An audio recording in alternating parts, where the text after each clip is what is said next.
Thank you very much, Iowa. We love Iowa. Thank you very much. And I want to thank Senator Ernst for the introduction, the job she's done and the great leadership she's displayed. And I want to tell you, she worked very hard on ethanol along with Senator Grassley and Kim and everybody else. And I want to thank you all. Thank you, Governor. Appreciate it. I'm truly delighted. They worked hard. I'm truly delighted to be here with the incredible farmers, growers, and workers who power our country, feed our nation, and preserve the American way of life, and that's what you do. Today, we honor America's cherished farming heritage. We salute your commitment to American energy independence, and we celebrate the bright future that we are forging together, powered by clean, affordable American ethanol. Congratulations. Congratulations. You know, I fought very hard for ethanol, but you proved me right. Thank you. Please sit down. Sit down. Otherwise, they'll say I got no standing ovations. Appreciate it. We're grateful to be joined by our tremendously talented, loves this business, Secretary of Agriculture, Sonny Perdue. Thank you, Sonny. Thank you. And EPA Administrator Andrew Wheeler. Andrew, thank you very much. Great job you're doing, both of you. Thanks as well to Iowa Governor Kim Reynolds. Thank you, Kim. Great job. She ran a great race. And a great friend of mine also, Nebraska Governor Pete Ricketts. Pete, thank you. Thank you, Pete. And another tremendous person, tremendous woman, a winner, somebody that helps us all so much, Senator Deb Fischer of Nebraska. Deb Fischer. Thank you, Deb.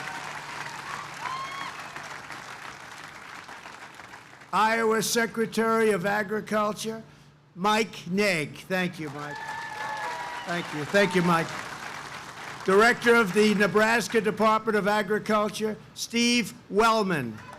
Steve, thank you. The Mayor of Omaha, Nebraska, Gene Stoddard. Thank you, Gene. We had a big fight in Omaha, and we won that one pretty easily. A certain person was spending a lot of money against us. That didn't work out so well for him. And many other state and local leaders. I want to thank you all for being here. Thank you. Thank you very much. I also want to thank the CEO of Southwest Iowa Renewable Energy, Mike Yerke, and I will tell you, I met Mike a long time ago, and I said, let's do this. And other candidates all said, nope, we're not going to support ethanol, and I did. Is that a correct statement? And look what you've built, Mike. Great job, but thank you very much for hosting us today, along with two other great energy leaders, President of Renewable Fuels Association, Jeff Cooper, and CEO of Growth Energy, Emily Skor. Thank you all very much. Thank you, Emily. Thank you. Thank you. We came here and we talked ethanol and people didn't believe in us, right? And now it's a big beauty, and E15 sounds very good, doesn't it? Who knows? Maybe it's going to go up. Maybe it's going to go up. Right here at this impressive facility, the rich harvest of American soil is turned into fuel that powers American cars and industries. Farmers from across the region send in more than 120,000 bushels of corn to produce 365,000 gallons of pure American ethanol every single day. I just got a little run through back there. It's very impressive. That's a long way from our first conversation, isn't it? It's a long way. You've come a long way. So have I. I became president. What do you think? Under the previous administration, our leaders rejected American energy, and they rejected ethanol. They imposed radical restrictions on our farmers and ethanol producers, and they refused to even allow talk of E15 during the busiest driving months of the year. And as you know, We took it from 8 months to 12 beautiful months. That's another big factor. All year long. And how ridiculous was that? How ridiculous was that? But we took it all year long, not the very shortened year. And nobody could explain to me why. Not one person was able to explain why they cut it off. Just one of those things, but we ended it. As a candidate for president, I pledge to support our ethanol industry and to fight for the American farmer like no president has ever fought before. And we're winning these fights. And you're great patriots, I will tell you. We're winning these fights. You know, for 15 years before the election of 2016, farmers and farm pricing and a lot of things were going in this direction. You have to see the charts. They weren't pretty. And in a very short period of time, we're still working on China. Japan is going to be a big buyer very shortly. They told me the other day, we're going to be buying a lot of product from your farmers. And a lot of other places, you see them coming in, and they're starting to come in very big, very, very big. Mexico, you see what happened over the last 2 days, and Mexico is going to be doing a lot of buying, a lot of buying.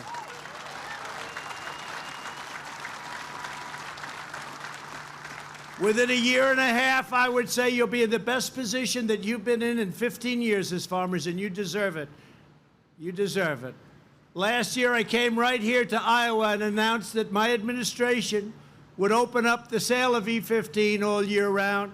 And now I've come back to announce that just days ago, we officially lifted the restrictions. You hear that? Joni, Deb, Pete, you hear that? Kim? A few days ago, we lifted, right? We lifted the restrictions on E15 just in time to fuel America's summer vacations. We just made it. We just made it.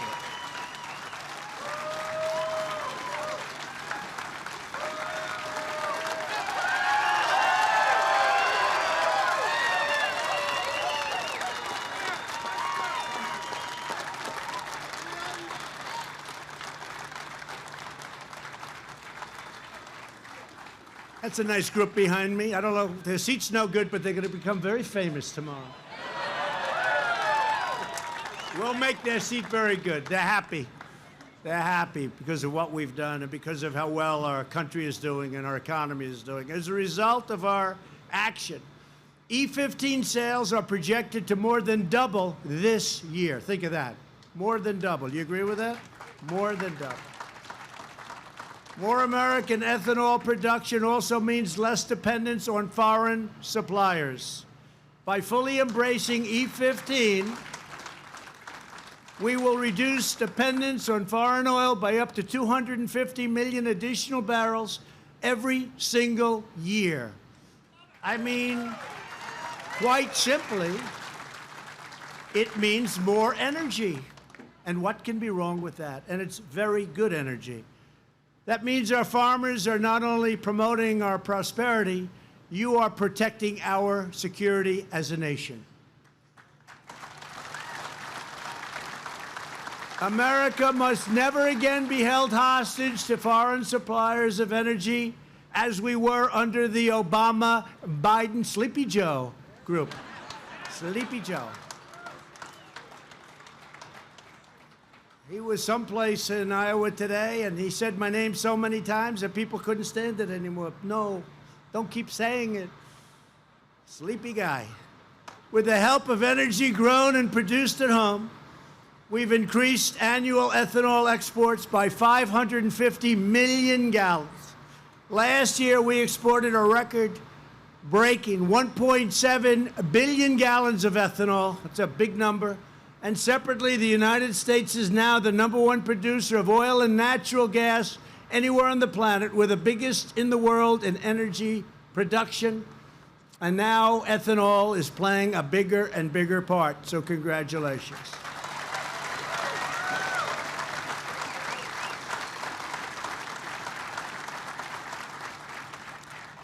And this isn't political season quite for me. It'll start next week. But just remember, the Democrats were totally opposed to this, folks.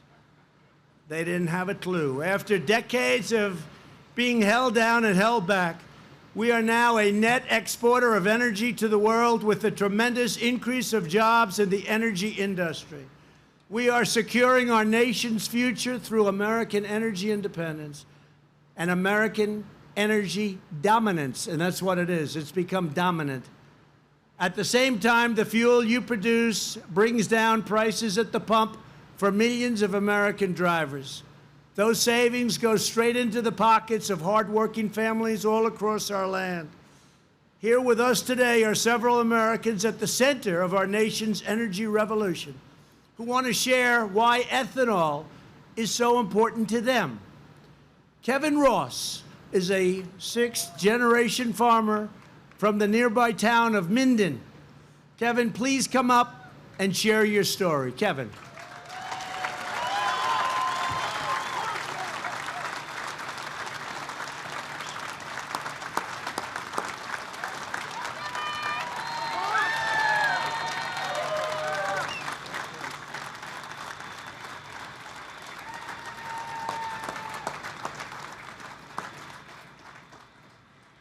Thank you.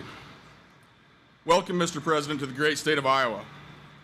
Governor Reynolds, Governor Ricketts, Senator Ernst, Senator Fisher, Administrator Wheeler, and Secretary Perdue. Thank you all for being here. It's my privilege to host you near my home and represent farmers all across the Midwest today. I'm Kevin Ross, a sixth-generation farmer and first vice president of the National Corn Growers Association.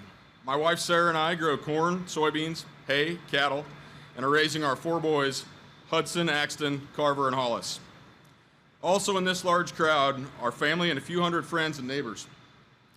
We farm just 20 miles up the road near Underwood and Minden, but we are steps away from land that my great-grandfather cleared on this very Missouri River bottom.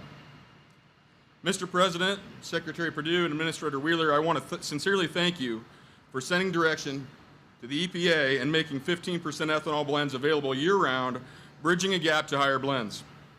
You see, folks, I'm well aware of the conversations that the President held at the White House with colleagues, farmers, and my Iowa senators almost a year ago. I especially want to thank you, Senator Ernst. In those conversations, sir, you heard of the benefits of E15, and best of all, you listened. Thank you.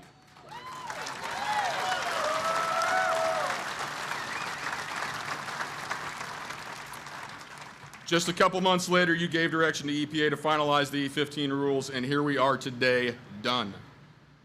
Mr. President, you delivered on E15, but we have more work to do. EPA's oil refinery waivers threaten to undo your good works. I ask that you listen again, because the pain the ethanol and biodiesel industries have endured is holding back a farm economy that has further capacity to produce more clean air and clean liquid fuels for this country. Mr. President, around here, we have acres of clean air growing in rows 30,000 plants at a time. This is the corn state, and here in the greater Midwest, well, this is corn country.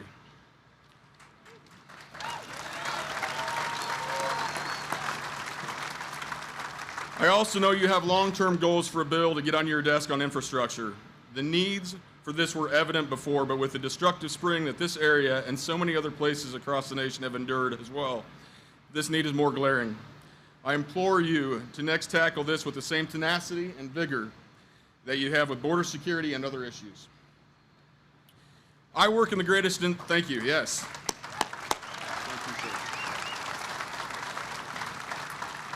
I work in the greatest industry we have in this country, and that's agriculture. We're blessed by God to have soils and the science that have let us achieve new heights in production.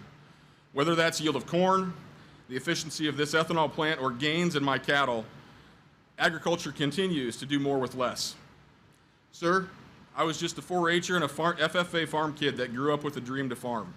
My background is not unique in rural America because every one of these proud Americans out here could have gotten up here and told their own similar story. These boys of mine may grow up to farm, possibly be a future president. An economically healthy rural America, though, is what will give them that opportunity. Agriculture gives back more than its weight in food, fuel, fiber, and people that love this country. The economic benefits and the clean air delivered through biofuels are wins for the 7th generation on my family farm and wins for all U.S. citizens. President Trump, keep winning with stronger support for these policies, and the agricultural sector sector and in the United States, great United States of America. Thank you, Mr. President. Thank you.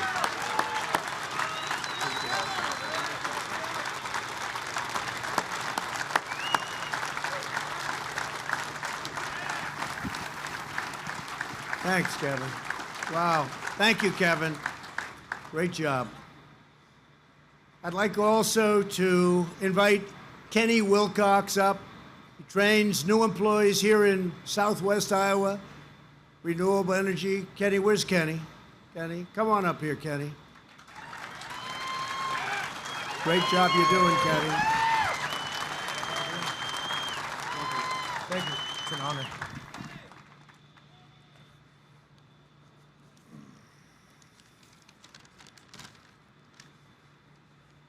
What Sire and ethanol industry has meant to me. I started my career here in 2012 and now I've moved through the company to various positions to better myself and the company. Sire has a dedicated team that is able to train individuals and give them opportunities for various work skills that doesn't necessarily pertain to just ethanol. Not only has the ethanol industry helped me, it has helped my beautiful wife fulfill her dreams, and it's been amazing to see her excel in all aspects of her job and take on new jobs with a willing to go after anything to fulfill her dreams attitude. Ethanol plants are creating jobs and helping fuel the U.S. economy. Just in 2018, the industry has created over 70,000 workers. This does not include other companies that have started because of ethanol plants. My research has shown that 1 in 4 of those workers is a veteran, which is a huge positive, keeping our veterans to have stability after life in the military.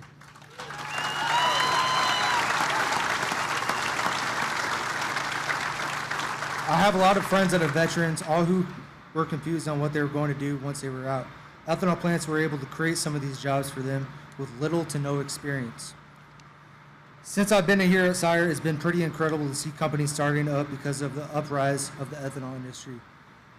These all have created a lot of jobs for people around here, and I feel the best is yet to come for us in the community.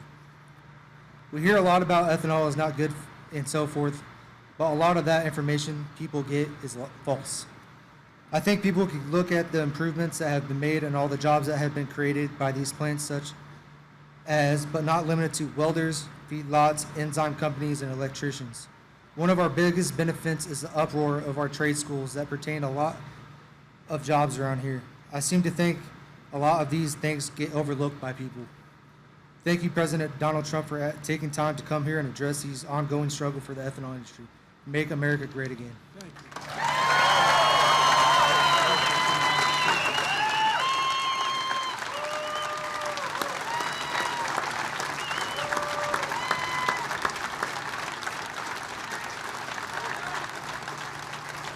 Thank you, Kenny. Well done. Thank you very much. And also with us is Randy Gard, who sells E15 across the region and all over the nation. Randy, please come up and tell us what it means. Tell us what you're doing and how are we making out. I think you're doing pretty good, by the way. Come up, Randy. Thank you.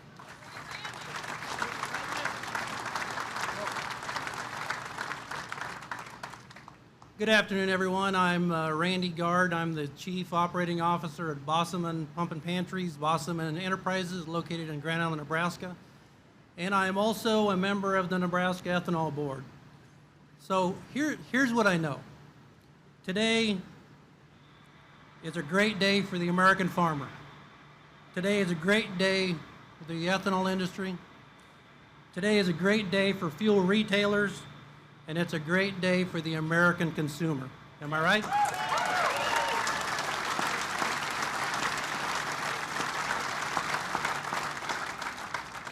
So bear with me and let me tell you our story. Bosselman Pump and Pantry convenience stores were located in Grand Island, Nebraska. Back in 2016, when Charlie and Brandy Bosselman asked me to take a look at fuel and see if this E15 thing made any sense. We looked at it and thought it's a competitive advantage. We talked to some of our customers, and the customers said, we'd like to try it. So we started to install the infrastructure, started to put all the marketing information behind it, and we came up with something fairly simple but compelling. We said E15 is simply better fuel and cost less. And it was easy for our employees at our stores to articulate, easy for our customers to understand, and it must have worked because if you look at it in 2017, our sales of E15 increased over 300%.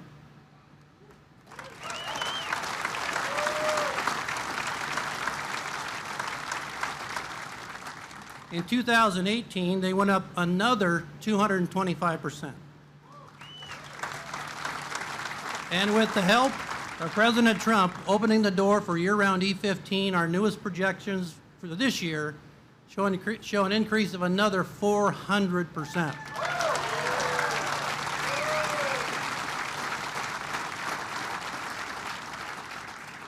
Now, with only 10%, approximately 10% of the convenience stores in Nebraska currently offer E15, there's a huge, huge market opportunity. And I want to encourage retailers, don't be afraid of it. Your customers love it. Our customers love it. Hey, numbers don't lie, right? And I'm also proud to say that I live in the second greatest ethanol production state, right next to Iowa. Yeah.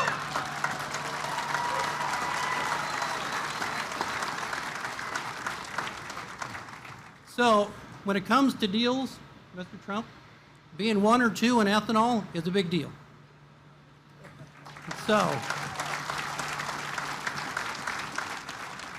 a couple of thanks. President Trump, thank you for opening the door to E15 year-round sales and driving our economy.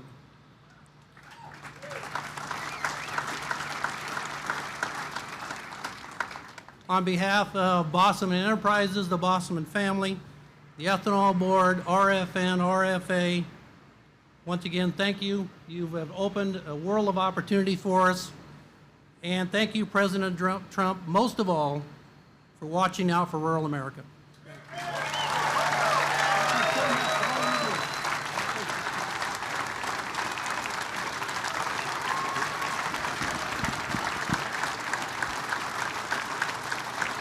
Thank you, Randy, and thank you all.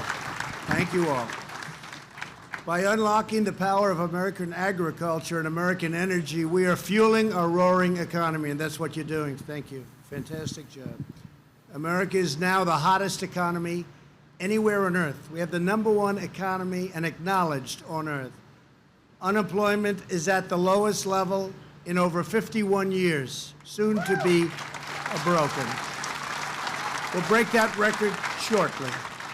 Since the election, we've created nearly 6 million jobs. And frankly, if I would have said that during the election, the fake news media would not have believed it. They would not. They would not have found that acceptable. If I ever used that number, they would have said there's no way. Nearly 900,000 fewer Americans rely on part-time work right now because they have full-time jobs. And you've heard me say this before, and I'm very proud of it. African American, Asian American, Hispanic American unemployment have all reached their lowest levels in recorded history in this country. Wages are growing, and they are growing at the fastest rate for, this is something so wonderful, for blue-collar workers. The biggest percentage increase, blue-collar workers. And over the next 3 months, companies are expected to hire workers at the fastest pace in more than a decade, with the greatest gains for workers right here in the Midwest. We have the #1 location for gain, you know that. Past administrations did nothing while the farm income declined. In the last 2 years of the previous administration, farm income plummeted by more than $30 billion, and agricultural exports dropped by over $22 billion. Did you know that? Did you know that? You'll be hearing it a lot over the next little while. That's not a good number. But we are turning it all around, and we've turned it all around, and wait till you see the real numbers start coming in when it all comes together. Somebody had to do it. You knew we had to do it.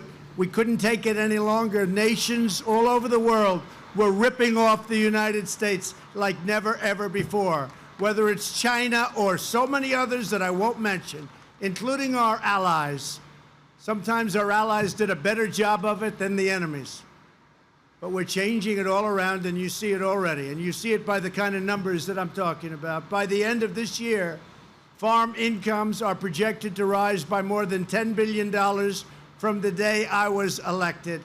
And under my administration, we will always protect and defend our great American patriot farmer. Always.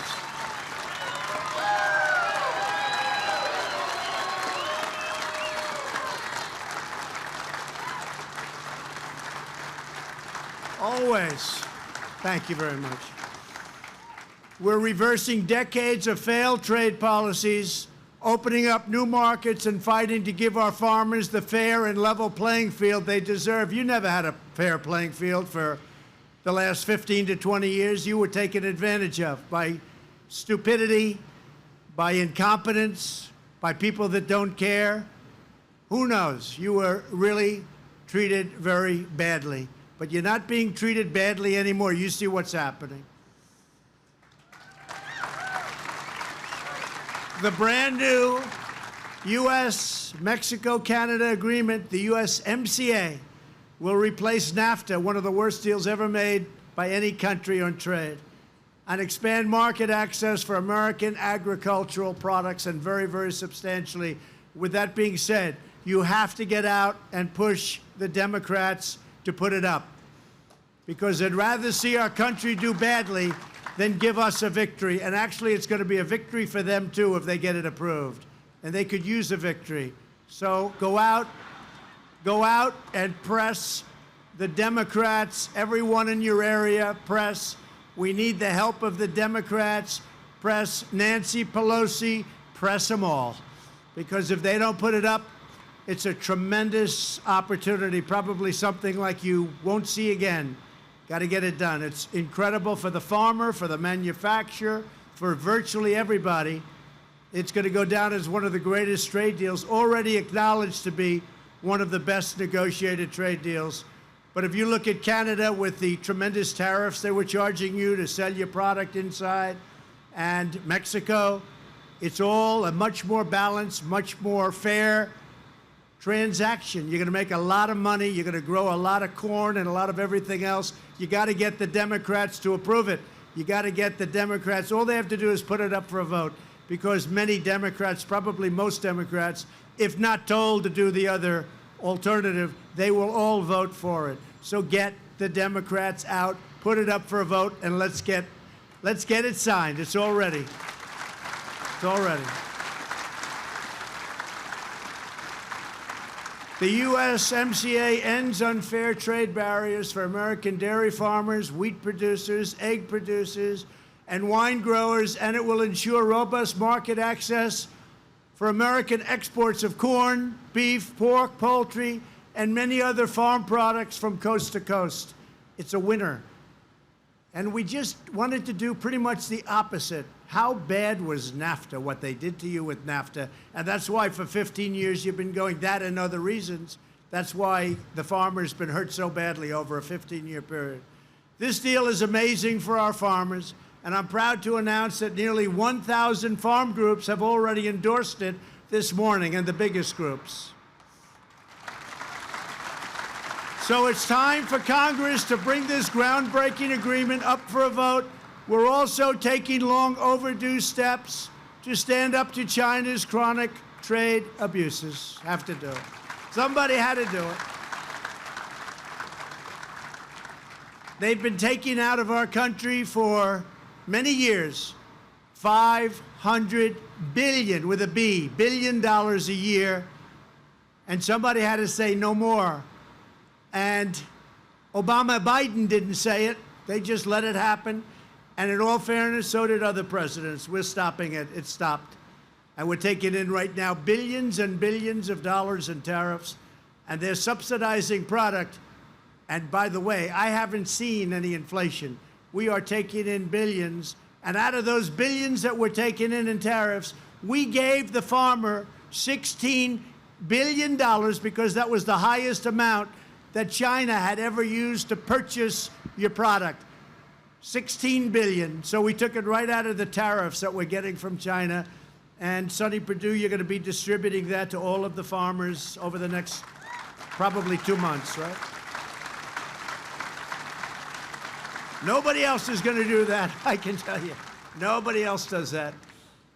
For years, China imposed massive barriers to the American farm goods, stole our intellectual property, and plundered vital trade secrets from even American agribusiness. You know, they would take, your business has become very sophisticated, and they and other nations would take these beautiful, incredible secrets, no different than computers and other things, and they'd use them and they'd take them and they wouldn't pay for them, and that's not right because you're the ones that developed them. Our colossal trade deficits financed the buildup of China's infrastructure, military, and technology at the expense of us, the American taxpayer. Now, in response to our economic self-defense, China has levied unfair retaliation against the farmers and the ranchers, but we've made up for that retaliation with the $16 billion, and I must tell you, made up for it and more so, and more so.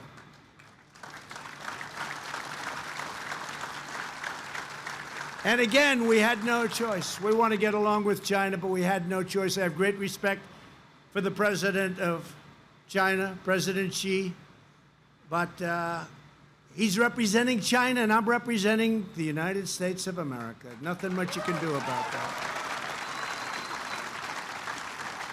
And all around the world, my administration is knocking down barriers to products made, grown, and raised in the USA, not only on the farm, but all over. Just recently, we reached an agreement to eliminate restrictions and expand exports of American beef, you saw that, to Japan by up to $200 million a year. You saw that. There's somebody selling beef over there.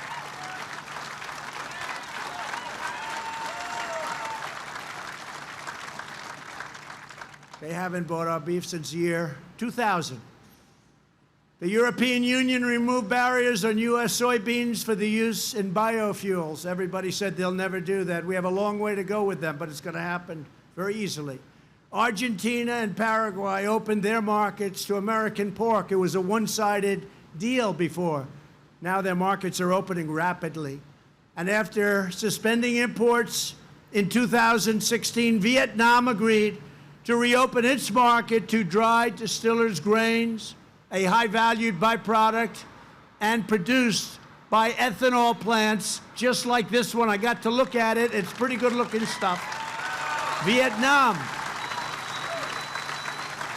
In the past, and under the Obama administration, our politicians let other countries push us around, treat us badly, treat our country with no respect. And you see that with Biden. We would never be treated with respect because people don't respect him. Even if the people that he's running against, they're saying, where is he? What happened? He makes his stance in Iowa once every 2 weeks, and then he mentions my name 74 times in one speech. I don't know. That reminds me of Crooked Hillary. She did the same thing.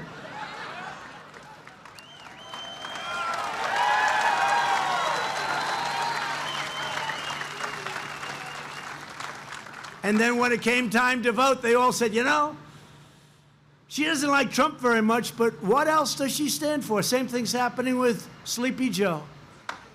He's a sleepy guy. As we stand up for our farmers abroad, we are fighting to get the governments from other countries and our government in particular off of your farms and out of your wallets and put them right back where it used to be many, many, many decades ago. We passed the largest package of tax cuts and reforms in American history. By far. And to keep your family farms and ranches in the family, we eliminated the estate tax, also known as the death tax, on the small farms and ranches and other businesses.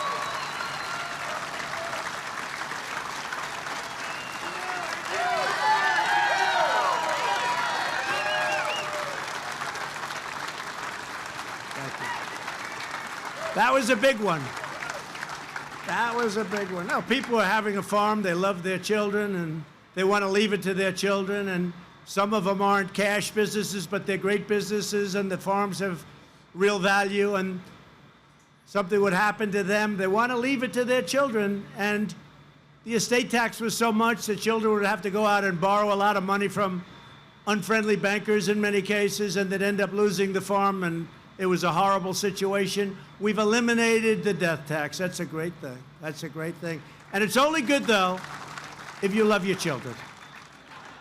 I say it all the time. If you don't love your children, and if you don't like your children, but especially if you don't love them, does anybody here not love their children? Because if you don't love your children, it's not going to mean a damn.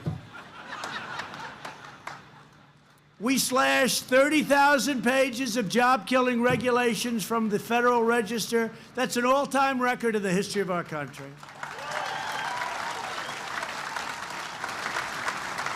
And we got rid of the horrible, disastrous calamity known as the Waters of the United States rule.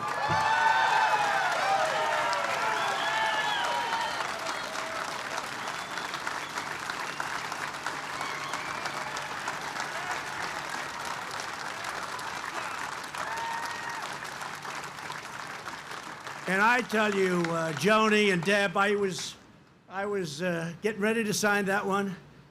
You know, the Waters of the United States. Well, what could be more beautiful sounding? That was the only thing good about it, the title. Everything else was a catastrophe. They took your land away. If you had a puddle in the middle of your field, they considered it a lake. The rules and regulations made it impossible. And I signed that, and behind me I had home builders and farmers mostly, and ranchers. And many of them never cried in their life, including when they were born, and they were crying. Yeah, it's true, though. They were crying behind me. You know that. You know that, Pete. They were crying because we gave them back their land. We took it away. It was like eminent domain. It was terrible. We gave it back. And, you know, I thought it was going to be a tough time for a while, and it wasn't. People got it, and they got it right away. And that was a great honor for you folks. That was a great honor. Thank you. And last year, I signed into law a historic farm bill, which increased the amount farmers can borrow to start, improve, and expand their businesses. You know that. We secured nearly $1.2 billion to expand rural broadband, which you need very badly. You need very badly. They have not treated the Midwest well with broadband, with anything having to do with the word computer. I look at some of those tractors and they don't even hook up. They're all set, but you don't have the capability here in terms of your infrastructure. So we'll be taking care of that shortly. We're taking bold action to deploy high-speed 5G networks, and we're bringing prosperity to distressed rural communities across America through opportunity zones. By the way, opportunity zones, it's been incredible. And Tim Scott really helped us with that. Tim Scott. Great state, South Carolina. Tim Scott was incredible on opportunity zones, and they are taking off like nobody would have believed. Nobody thought they'd be so successful as they are. We're delivering the support of the federal government to help you overcome flooding and other natural disasters that have caused such terrible destruction. I flew in today in Air Force One, and I look outside, and I'm looking at water where I used to see fields. I came here many times, and I'd see fields, and now I'm looking at water. It's incredible. It still hasn't receded enough, but it will be. Joni, it will be. Deb, it will be. Pete, right? Kim, it's getting there. And we just did another little emergency because something happened. After it ended, something happened, and your governor, your great governor of Iowa, asked for some help. Your great governor of Nebraska asked for some additional help, and we're giving it to him, so you'll be able to work that out. You need it. And FEMA has committed to spend over $150 million in Iowa and Nebraska to respond to the catastrophic additional flooding that's been taking place. Never seen anything like it. At our urging, we are finally starting to see some progress on better forest management. Remember, I went to California I saw something that nobody's ever seen. It was like a blowtorch. It was 80-mile-an-hour winds, and the death and destruction was incredible. And I said, you need forest management. They were saying it was global warming. Could have had something to do with it, but you need forest management. You can't let 15 and 20 years of leaves and broken trees and dead wood that after the first 18 months is dry as a bone. You can't let that be there. You have to clean it. You have to clean those floors of the forest, and you're going to see a big difference. And actually, they mocked me. They said, oh, what's he doing? He's talking about sweeping the floors. Well, I don't use the word sweeping, but you have to have forest management. And all of a sudden, about 4 weeks after that happened, they learned I was right. And now they are managing the forests at least as much as they could. They have a long way to go because there's a lot of it. But when you look every year, year after year, you see California mostly burning down. It's management. And I think they're going to do a much better job. Last week, I signed legislation to provide $4.5 billion in disaster relief for agriculture, farmers, and all of the folks that we love. We also secured $670 million to repair Air Force facilities, including Offutt Air Force Base, only a few miles from where we stand today. We just left some great generals and colonels, and they were very happy to hear, but they got hit very hard, as you know. It's a very important base. In a moment, I'm going to be signing right there an executive order to speed up reviews of biotechnology so that farmers can get access to critical scientific advances faster and reap the full benefits of American innovation for many years into the future. That's right there.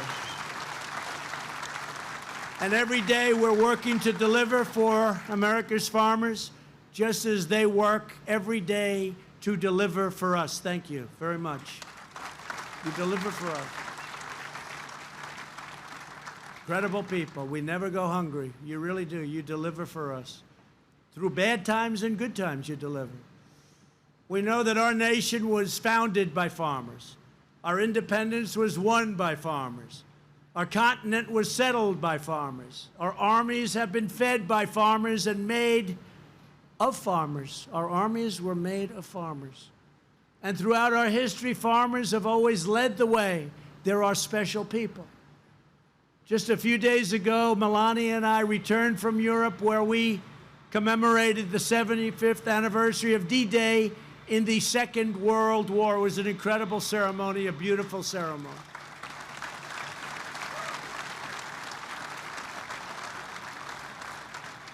And in that great crusade, thousands of American farm boys sailed halfway around the world and gave their youth, gave their tears, their blood, and gave their lives in many cases for our country and for our freedom. Many farm boys. We must never forget that in that historic endeavor, D-Day, the greatest strength of our Army came from the incredible heart of our people. That noble spirit of patriotism will always thrive in the homes of America's heartland. America's farmers are not just the keepers of a cherished legacy. You are the guardians of a way of life, a great, beautiful way of life.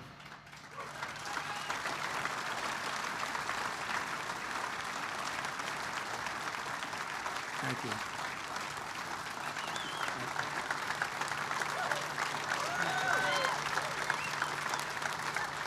Thank you. You love this land because it's a part of you. You pour out your sweat, your love, and your devotion into this soil each and every day. From generation to generation, you pass down that tradition of American grit, American skill, and American pride, such great pride.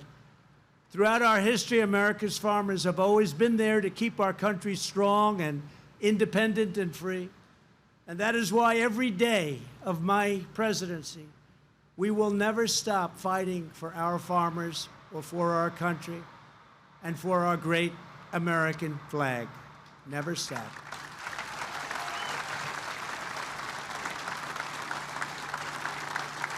because we know that farm country is God's country. Thank you all for our nation's farmers. May God bless you, and may God bless America. Thank you very much, everybody.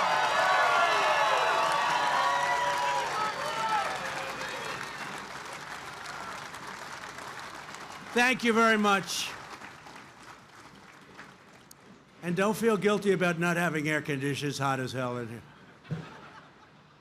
Now I'd like to invite some of the great Iowa and Nebraska leaders and representatives and students to join me on stage as I sign the executive order to promote agricultural biotechnology. It's a big deal. Thank you. Thank you. Thank you very much, everybody. Thank you.